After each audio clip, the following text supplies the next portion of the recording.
भगत सिंह ये नाम सुनते ही जहन में एक तस्वीर बनती है ना। एक जोशीले नौजवान की, एक स्वतंत्रता सेनानी की। लेकिन आज हम सिर्फ उस तस्वीर की बात नहीं करेंगे।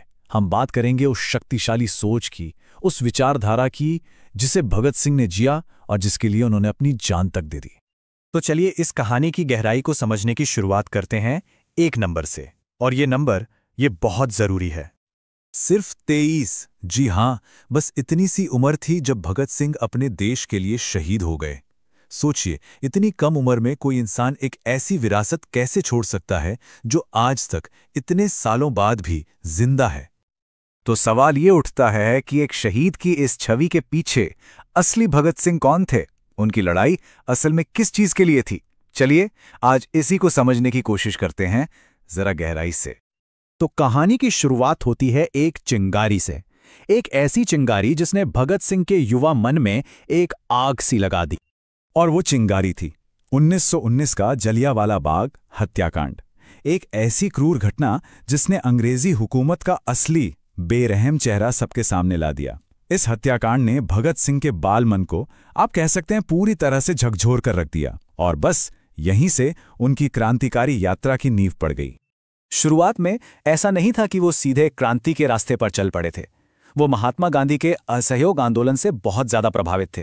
उन्हें उस रास्ते पर यकीन था। लेकिन फिर हुआ चौरी चौरा कांड और गांधी जी ने आंदोलन वापस ले लिया। बस यही से भगत सिंह जैसे हजारों लाखों नौजवानों का दिल टूट गया, उनका मोहभंग हो गया। उन्हें लगने लगा कि शायद सिर्फ अहिंसा से आजादी नहीं मिल पाएगी। और यहीं से उनका झुकाव सशस्त्र क्रांति की तरफ हो गया। लेकिन एक बात समझनी बहुत जरूरी है। भगत सिंह की क्रांति सिर्फ बंदूक और बम की नहीं थी। नहीं, असल में ये विचारों की क्रांति थी। उनकी पूरी लड़ाई एक बहुत ही गहरी वैचारिक समझ पर टिकी हुई थी। जब वो लाहौर के नेशनल कॉलेज में पढ़ रहे थे तो उन्होंने दुनिया भर के लिटरेचर को पढ़ा, खासकर कार्ल मार्क्स, लेनिन और दूसरे समाजवादी विचारकों को। और पढ़ते पढ़ते उन्हें एक बात समझ में आई कि भारत की असली समस्या सिर्फ अंग्रेजों का राज नहीं है। असली समस्या तो वो पूरा सिस्टम है, वो व्यवस्था है जो शोषण पर टिकी है। बस इसी एक सोच ने उनके मकसद को एक बिल्कुल नई दिशा दे दी। और ये समझना वाकई बहुत जरूरी है। उनका लक्ष्य सिर्फ अंग्रेजों को देश से भगाना भर नहीं था। नहीं, वो एक ऐसे भारत का सपना देख रहे थे जो हर तरह के शोषण से आजाद हो, चाहे वो शोषण अंग्रेज करें या फिर भारत के ही जमींदार और पूंजीपति करें। वो एक ऐसा देश चाहते थे जहां असल में किसानों और मजदूरों का राज हो। अब जाहिर है, इन विचारों को सिर्फ सोचने से तो काम नहीं चलता। इन्हें जमीन पर उतारने के लिए उन्होंने संगठन बनाए। पहले नौजवान भारत सभा बनाई, फिर वो हिंदुस्तान रिपब्लिकन एसोसिएशन से जुड़े। और यहां एक बहुत ही दिलचस्प मोड़ आता है। उन्होंने इस संगठन को दोबारा खड़ा किया एक नए नाम के साथ, हिंदुस्तान सोशलिस्ट रिपब्लिकन एसोसिएशन।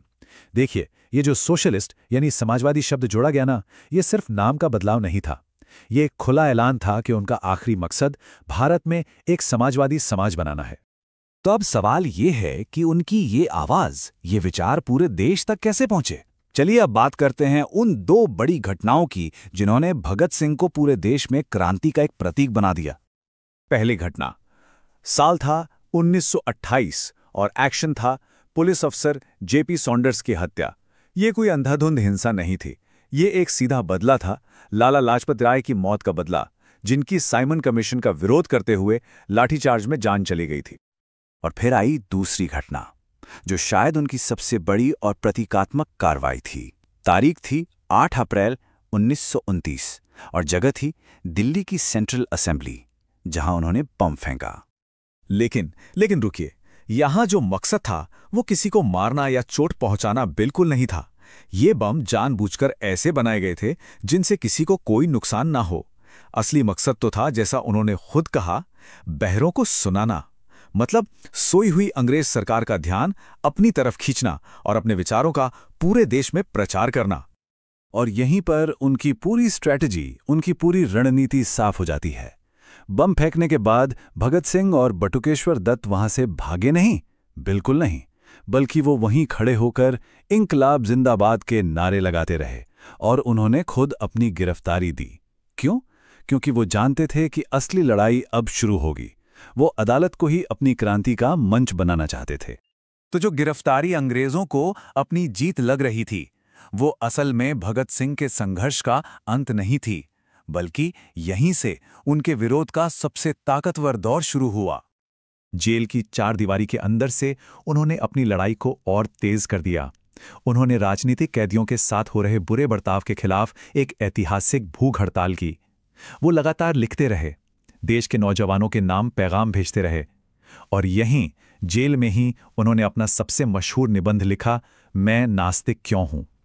ये लेख सिर्फ ये नहीं बताता कि वो भगवान को मानते थे या नहीं, ये उनकी तर्कशील और वैज्ञानिक सोच को दिखाता है, और यही सोच उनके एक सेक्युलर और तरक्की पसंद भारत के सपने का बेस थी, बुनियाद थी।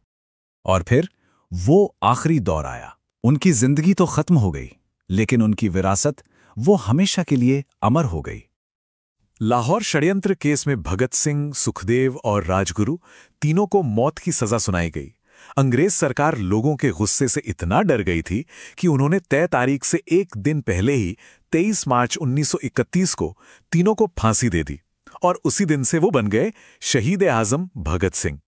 तो आखिर में भगत सिंह की विरासत सिर्फ उनकी शहादत नहीं है, सिर्फ उनका बलिदान नहीं है, वो उससे कहीं ज्यादा हैं।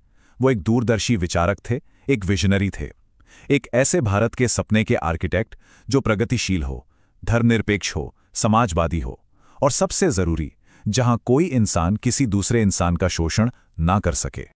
उनकी इस लड़ाई को आज दशकों बीत चुके हैं, लेकिन एक सवाल आज भी उतना ही मौजू है, उतना ही जरूरी है। शोषण से मुक्त भारत का जो सपना भगत सिंह ने देखा था, वो सपना आज के दौर में कितना मायने रखता है? ये एक सवाल है जो हम सबको सोचना चाहिए।